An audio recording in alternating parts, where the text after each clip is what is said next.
Hey there, lovelies. Today I want to talk to you about success. Success obviously is not a new term, a new word. It's definitely something that we are all familiar with. Most of us are evolved today to the point that we realize success is not this one thing.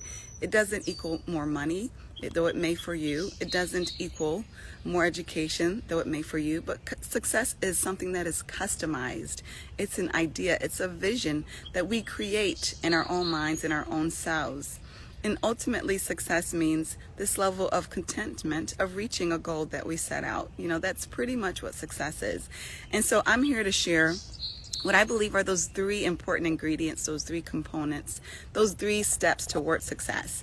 I'm not here to tell you that they're independent of each other, because I don't believe that they necessarily are. They can actually positively influence each other in a phenomenal way as used appropriately. But I do believe that all three are very important in reaching success.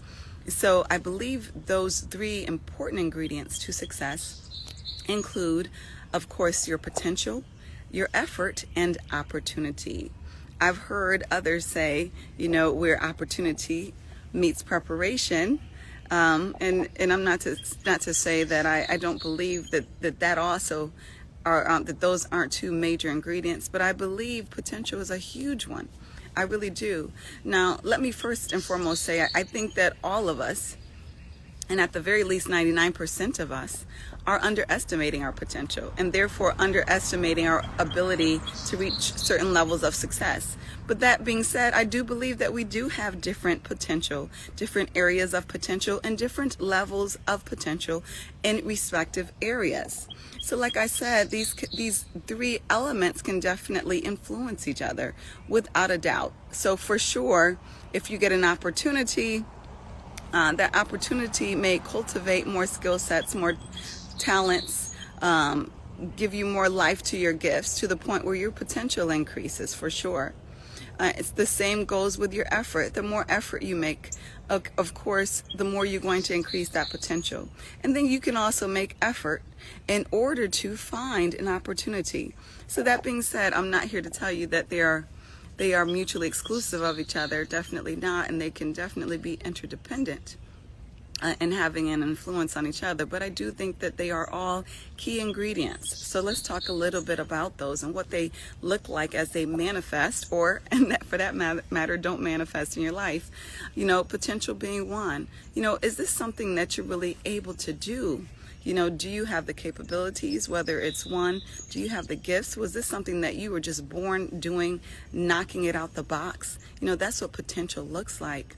It looks like gifts, or it looks like talents. And those talents are those things that we can develop, those skill sets that we can build, for example, whether it's writing or playing basketball. These are two things that you could be born with a significant number of gifts that are going to give you an advantage.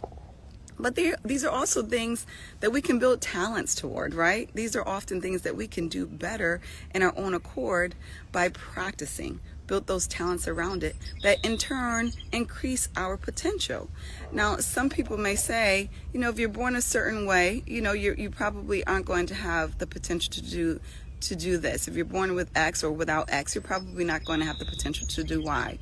And a lot of times that can be true, but then there's that 1%, right? So basketball, for example, most of us believe if we're not born to be at least 6'2", okay, we need to strike basketball off of the goals. And then you have an anomaly come around, once every maybe 50 years, we don't know, a Spud Webb who's dunking and doing all these miraculous things at about, I believe he was about 5'6", something of that nature, who's totally going to defy nature in every single level. And that's what God does, right? Sometimes he's going to surprise us and be like, whoa, I didn't think I could do that. And those types of things you can only do through God, right? If you're not born, knowing that you are fitting into this box, and I'm not going to tell you that God isn't going to make those exceptions. And what is often is going to be required is for you're going to need to hear from him closely, right? To tell you, are you the exception to the rule? But that being said, you're still going to need that potential at the end of the day, whether it's lining up in a preparatory way regarding that success that you're going after, or if it's something specifically God said, you know what, you're an anomaly, but you're going to do it. You stutter like crazy, your articulation isn't there, but I need you to be a public speaker for me.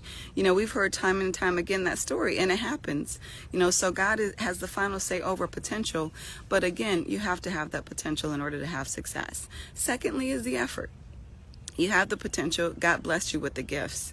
Are you lazy with the gifts? Now, if you're lazy with the gifts, 9 times out of 10, that success is not going to come. Now, you may have this miraculous, thing just land on your porch, and it happens sometimes. But 9 times out of 10, if you don't have the effort, success is not going to be there, even with the most phenomenal gifts. And we've seen it. We've seen people blow our minds away, whether it's with singing or the way that they calculate mathematics or the way that they make strategic decisions. We've seen people, phenomenal dancers, all different types of gifts we've seen people blessed with that just disappear over the years because they don't feel like doing it, They are blessed with this gift, and either they're lazy or they're not interested in using it. So the effort obviously is going to need to be behind you having success in that area of the gift, or else it's just not going to happen. And then, thirdly, it's about opportunity, quite frankly.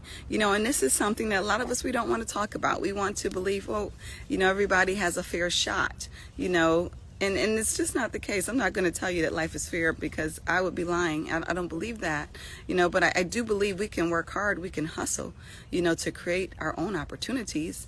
And we can definitely work hard and put that effort toward finding opportunities that's going to increase our opportunities for success, right? But I'm not going to tell you that everybody has the same level of opportunity because I just don't believe that. But I do believe that you can increase your chances and that you can definitely increase the opportunities that you have. You have tremendous influence over doing that and bettering your lives on every level. Again, going back to what I said earlier, that potential is phenomenal because it is something truly you can feed into. There's limits to it, but you can increase it. And the first thing goes to removing the limits that don't exist. Don't create imaginary limits on your potential. Don't create limits that God has not created on your potential. You have to feed yourself, with that positivity, with those positive affirmations and expectations, and that's going to significantly increase your odds.